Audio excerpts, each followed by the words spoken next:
The chair recognizes Mr. Connolly. Thank you, Mr. Chairman, and thank you for your tenure and for your friendship and decency serving as chairman of this prestigious committee. I'd like to put a picture up which seems to suggest, Mr. Secretary, that the Republican narrative is correct about you. There you are with a prominent Taliban negotiator. Do our tech people have that picture?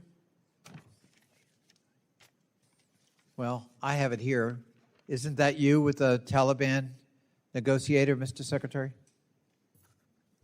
I'm afraid I can't see the picture, but I'm not aware of having spent any time with a Taliban negotiator. Oh, I'm sorry. That's Secretary Pompeo.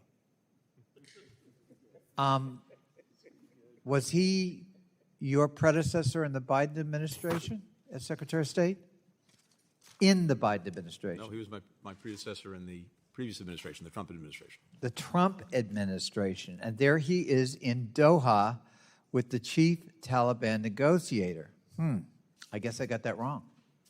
Well, Mr. Secretary, all things seem to flow from Doha. Secretary Pompeo and President Trump appointed a chief negotiator on behalf of the United States for the negotiations in Doha. What was his name? Zal Khalilzad. Ambassador Khalilzad, and he, of course, testified before this committee, and I can remember an exchange with him in which I expressed deep concern about the direction of the U.S. posture and the ramifications with allied Afghans who had worked for us or worked with us, and women. And he kind of brushed them off at the time.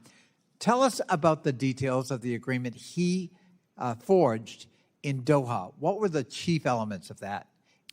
Concisely, if you would. Yeah, in essence, the agreement provided for this. It provided that the Taliban would not use Afghan soil to attack us or our interests. Right. No. It would start an intra-Afghan negotiation, and as part of that negotiation, there would be discussion of a ceasefire and a political roadmap for the future of Afghanistan.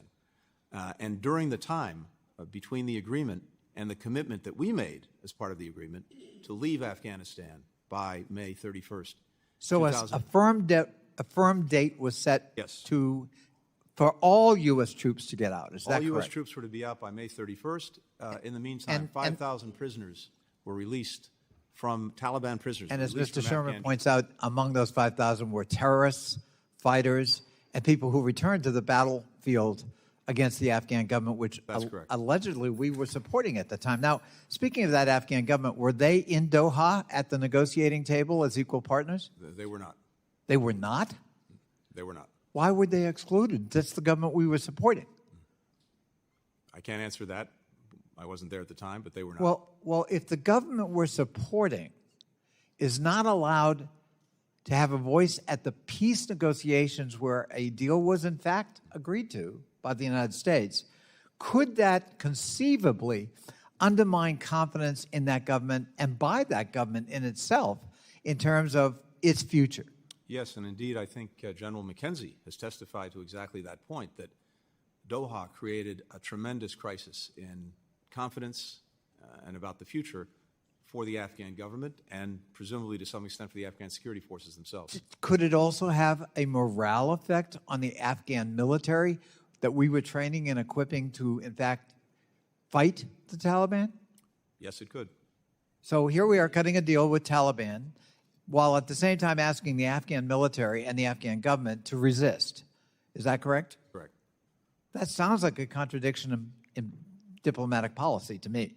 That's kind of hard to follow, and it seems to me that we, by agreeing to that in the Trump years with Secretary Pompeo, your predecessor, and Ambassador Khalilzad, we actually set in motion an untenable but probably irrevocable kind of, folding of events. Is that a fair statement, do you think? Once the deadline was there, all troops out by May 31st of 2021, and as part of that, an agreement from the signing of Doha to that date, not to attack U.S. forces, but with the obvious conclusion to be drawn from that if that deadline was not respected, the Taliban would resume its attacks on U.S. forces, on partner forces, and its attacks on the cities. So So in other words, Mr. Secretary, we cut a deal to get out and cut our losses at the expense of the Afghan government, the Afghan military, and ultimately the Afghan people. And that was all set in motion before you took the oath of office or President Biden took the oath of office. Is that a fair statement? I think that's where the Doha agreement led.